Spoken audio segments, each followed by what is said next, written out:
So, welcome back to another JB Lion video. Let me sort my collar out. How unprofessional. Today we're back with a video. We're talking about the West Ham Chelsea game. Obviously, as we always do in these videos, congratulations to West Ham.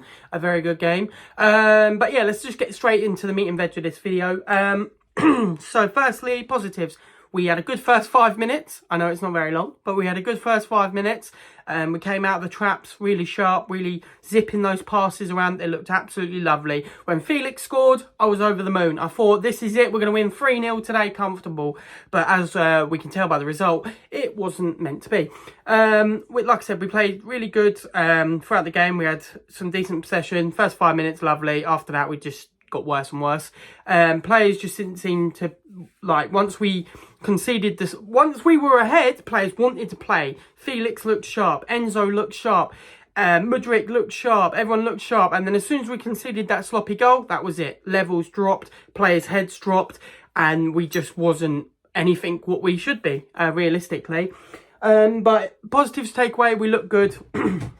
If we can bring that for a whole 90 minutes rather than just 5 minutes, then we could be onto an absolute cooker. João Felix, brilliant.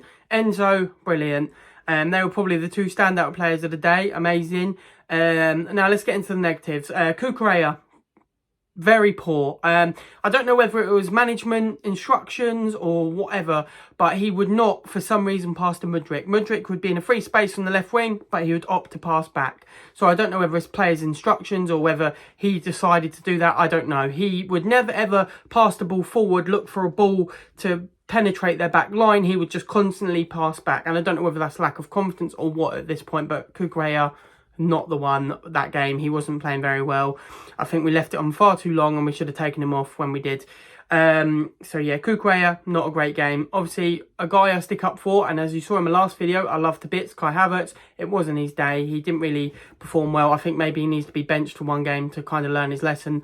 But obviously, he's not going to get benched for the next game because we're in Champions League and there's no other strikers in Champions League that we've taken on, as we've dropped Aubameyang from our Champions League squad. So I guess he is going to be playing and hopefully he can find his form that he always does. But yeah, overall, the game, we played well. West Ham played really decent.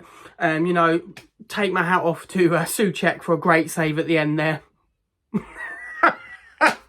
I had to say it, you know, it was just, I had to say it. But yeah, that Souček handball, I don't know what drugs or anything the referees were on, but it should have been a penalty. I'm sorry. I know I'm a Chelsea bias and I know that, you know, fans say he was falling, so he had to have his arm there. But no, it should have been a penalty and that's the end of that.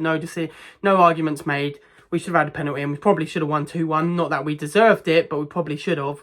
And with the chances we had, we just created so many chances, we just couldn't score, or we was offside a lot of the time. But VAR, an absolute disgrace across this weekend.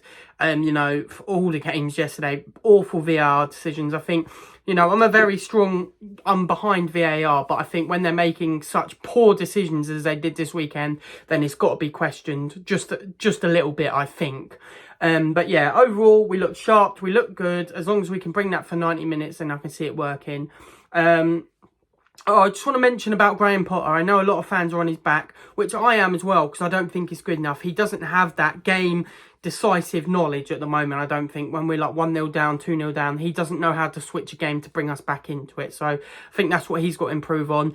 I understand what fans are saying, that after the game he's not hungry enough. Like, you know, we lost that game due to a VAR decision, basically. We could have won that game, but we lost it because of a VAR decision. And he didn't come out the gate saying, oh, you know, VAR slandered it, you know, stood up for his team. He just was like, oh, well, it's a decision that went against us. And I can see why fans are angry at that. They want that Graham Potter fight.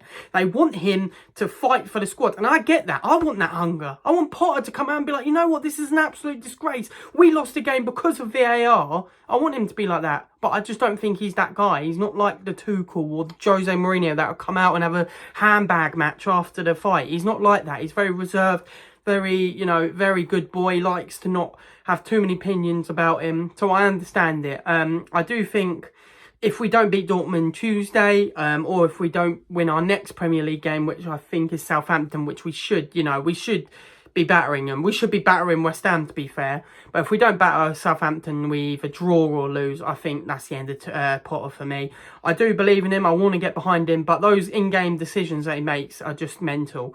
He doesn't know how to switch a game. If we go 1-0 down, he don't know how to bring us back into it. And I think that is the stark difference between Tuchel and Potter at the moment. I'm not saying that Potter couldn't potentially be able to have these decisions. I think, you know, over time he will be able to be like, yeah, this is what we need to change to swap it, blah, blah, blah. I get that.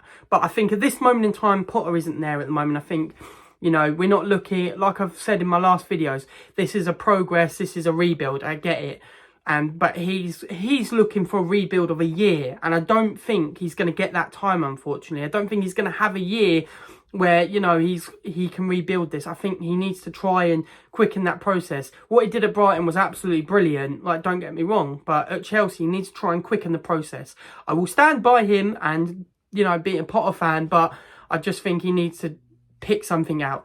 Periods of play in West Ham, we looked at what Potter could bring, that quick zappy ball, over the top balls that look quality, but it's still quite not there. I understand what Potter's saying, we need to bring players back up to fitness. I get it. Players are coming off injury, you know, James, Chilwell, you know, Kante is apparently almost there, coming back. I understand he wants to get them up to fitness before he can, you know, but I feel like he needs to show something. You know, I think we need a win at some point just to give us that little bit of boost. I'm not saying that, you know, we need a win and then we're going to go win the league. No, we need a win to just bring that morale up, because I feel like the morale is absolutely in the toilet at the moment. And I don't think that's down to Potter. I think it's just a team effort. And, you know, I do think that it will happen. But, yeah, that's all I'm going to do today, guys. Obviously, I do apologise. The video is a little bit later. Had a few issues. My car broke down today and just had a night off last night, basically, with my partner.